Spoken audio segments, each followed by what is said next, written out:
traversée fut terrible. Nous pataugions dans nos vomis.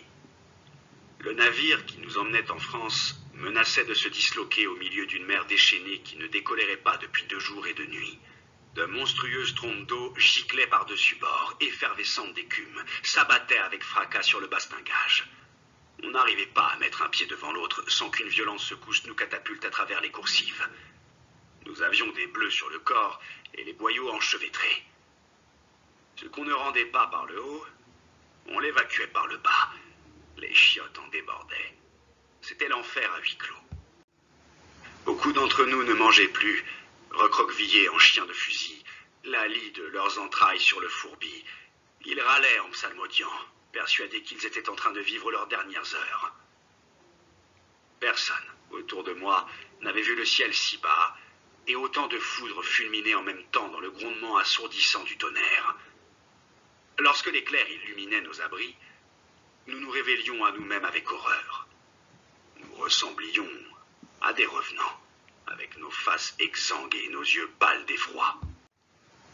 Nous étions nombreux à n'avoir jamais affronté le large, et aucun de nous ne le soupçonnait, aussi sauvage et imprévisible. Personnellement, je n'étais jamais monté sur une barque de ma vie, et c'est un navire grand comme notre frayeur qui nous ravissait à notre terre natale. Les mois passés à la garnison de Mostaganem n'avaient pas réussi à faire de nous les turcos impavides qu'espérait tirer de son chapeau de magicien l'adjudant-chef Ben Amara, un chaoui de Renchla, pas très instruit, mais à cheval sur l'ordre et la discipline. Nous avions appris à nous servir d'une arme, à manier la baïonnette aussi bien qu'un lanceur de couteau, et à parader en marquant le pas. Cependant, nous demeurions des paysans empotés, et nous ne savions pas par quel bout prendre un univers aux antipodes du nôtre, auquel l'histoire nous livrait en vrac. Nous avions toujours vécu loin des routes bitumées et des bruits des machines, sagement confinés dans nos enclaves, sans histoire et sans grand projet.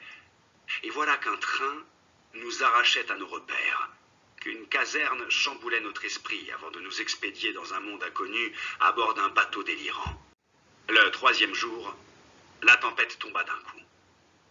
Les nuages cuivrés qui échimosaient le ciel disparurent par enchantement. Nous remontâmes sur le pont en quête d'une bouffée d'air frais. Pas une vaguelette ne tremblotait à la surface de l'eau. Le navire avançait sur du beurre, bercé par son roulis. Des dauphins l'escortaient. Ils jaillissaient des profondeurs comme des torpilles, bondissaient sur les flots et semblaient chercher à nous épater. C'était magique. On nous distribua des balais et des seaux pour nettoyer nos vomissures et rendre un peu de décence aux chiottes, où même un rat d'égout n'aurait pas osé s'aventurer. La corvée terminée, certains regagnèrent la cale, d'autres s'étirèrent au soleil en se moquant de leur panique de la veille, soulagés d'être encore en vie. Sid Tami me rejoignit sur le pont. Il traînait la patte, un grotesque pansement taillé dans une bande moltière autour de la tête. « Tu penses qu'il y aura d'autres tempêtes ?» lui demandai-je. « J'espère que non. » Il m'offrit une cigarette, ralluma la sienne qui s'était éteinte. Il avait une vilaine écorchure au poignet. En tous les cas, je me suis bien marré quand j'ai surpris ce tocard de Zorg en train de chialer comme une femme dans la soute. S'il te plaît, oublie-le. Tu fais une fixation sur lui et c'est pas bien. Qu'est-ce que t'en sais ? De ce qui est bien et de ce qui ne l'est pas. Personnellement, je me régale chaque fois que je vois un pétomane faire dans son froc. Et ça ne me gênerait pas de le torcher pour m'assurer que son trou du cul n'a rien d'un obusier. Pourquoi les gros mots, Sid ? C'est ma façon de causer. Chez nous, on ne parle pas comme ça. Tu n'es pas dans ton douar de troglodyte, Hamza. L'armée, c'est pas un couvent. Un enfant de cœur dans les rangs, ça risque de donner des idées aux insomniaques. J'ai été élevé comme ça. La grossièreté m'embarrasse. Tu t'y habitueras plus vite que tu n'imagines, mon gars. L'armée, c'est tout ou rien. Le juste milieu n'y a pas cours. Tu vas être sommé de gueuler pour te faire entendre et de ruer dans les brancards pour te donner une visibilité. Sinon, on te cassera aussi facilement qu'une brindille. Si tu veux un conseil, arrête de tourner de l'œil chaque fois que tu entends quelqu'un sacré. On dirait une sainte nitouche au milieu milieu d'un contingent d'obsédés. Il laissa courir son regard au large. Le calme de la mer pondéra son humeur. Il inhala une série de bouffées qu'il rejeta par les narines, écrasa un insecte sur son cou. « J'ai un gros problème, soupira-t-il. J'ai promis au Seigneur de ne plus faire de bêtises si je sortais indemne de la traversée. Et c'est quoi le gros problème? Je crains de ne pas pouvoir tenir ma promesse. Et rien ne nous prédestinait à devenir amis, Sid Tami et moi. Il venait de la ville, je venais d'une enclave perdue. Il buvait du vin et adorait plastronner, j'étais pieux et effacé. Il proférait des obscénités, j'en rougissais à sa place. Plus étrange, nous étions devenus amis alors que nous étions partis pour être des ennemis jurés.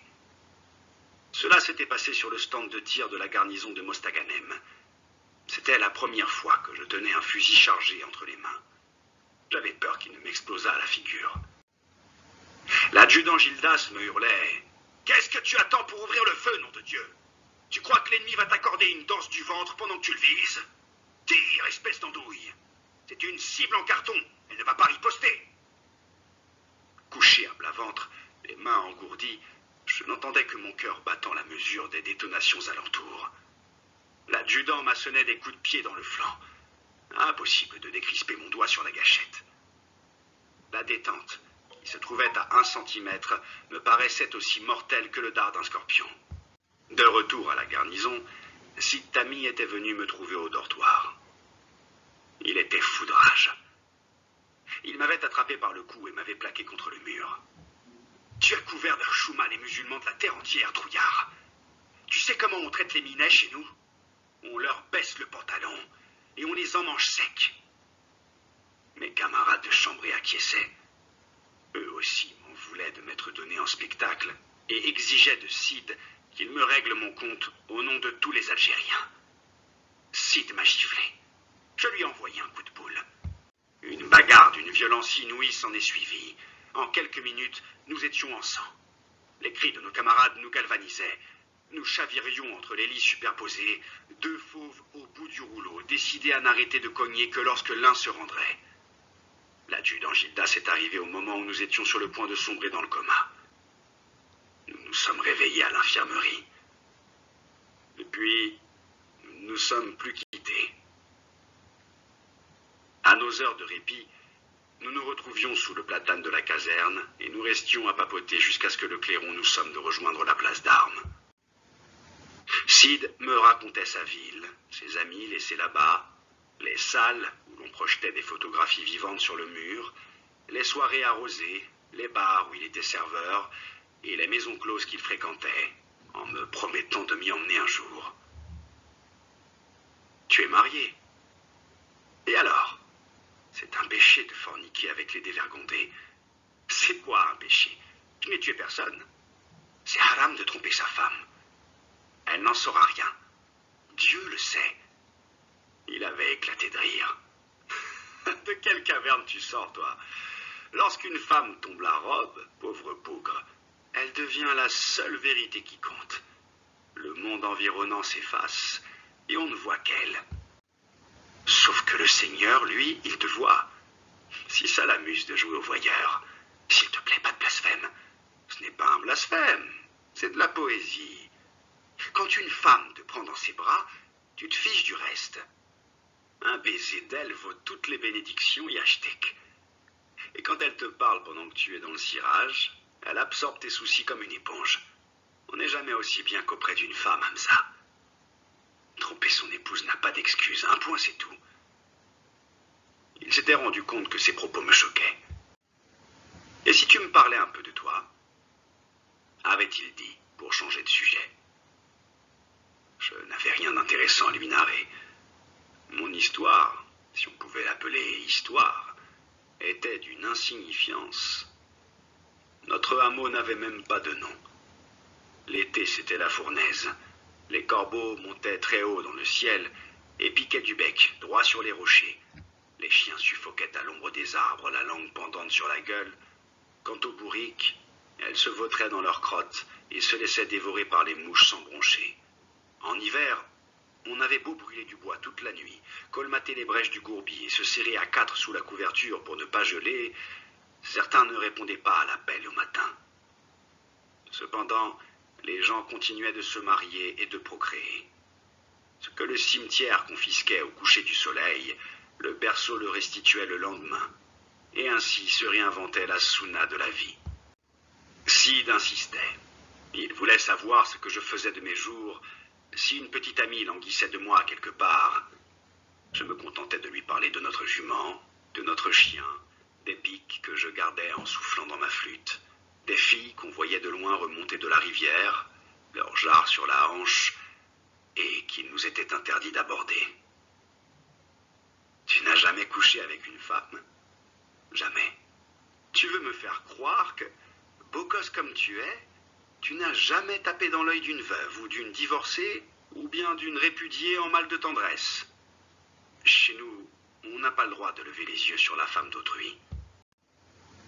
Et ça se trouve où ton fichu chez nous, putain? Même dans un marabout, les gens se font culbuter. S'il te plaît, Sid, parlons d'autre chose. Je n'aime pas ce genre de discussion.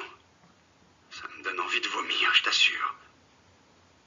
Sid était aussi sidéré qu'amusé par ma niaiserie. Toi, frérot, tu es mort-né et tu ne le sais pas. En tous les cas, tu n'es pas normal. Tu touches pas aux femmes. Tu pourris sur pied dans ton doigt et tu penses que t'es de ce monde. T'es en train de respirer l'air d'un autre, si tu veux mon avis. Un chien vit au moins sa vie, mais toi, tu tournes carrément le dos à la tienne.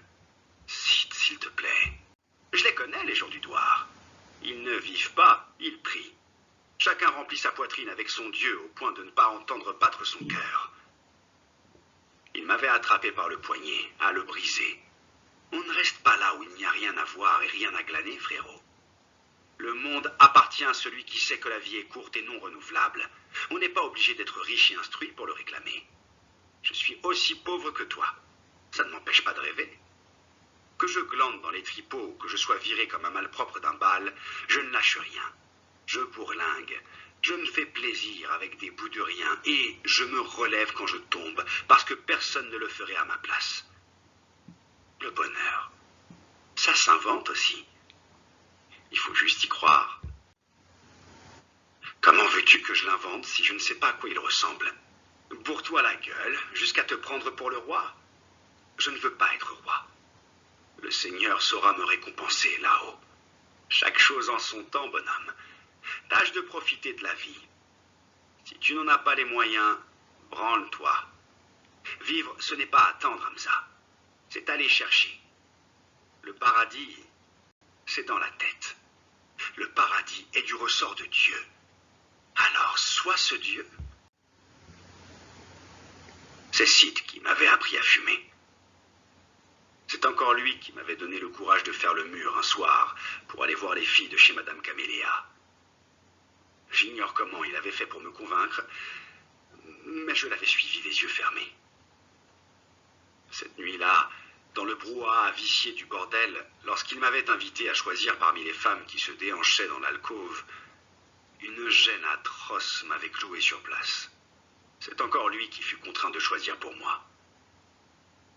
L'élu était une dame d'un certain âge, tellement fardée que, dans la lumière anémique du foyer, je m'étais demandé si elle ne portait pas un masque. Hormis la large écharpe dentelée sur ses rondeurs tombantes, elle n'avait rien en dessous. En me retrouvant seul avec elle dans sa chambre, je n'avais pas su quoi faire. Mes genoux brinque-ballets.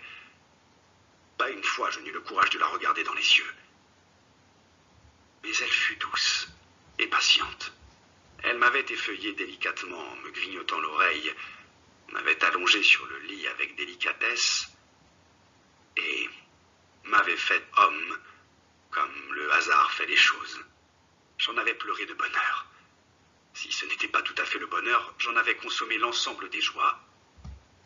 Bien des années plus tard, je percevais encore la griffure de ses ongles sur mon dos et j'en frémissais.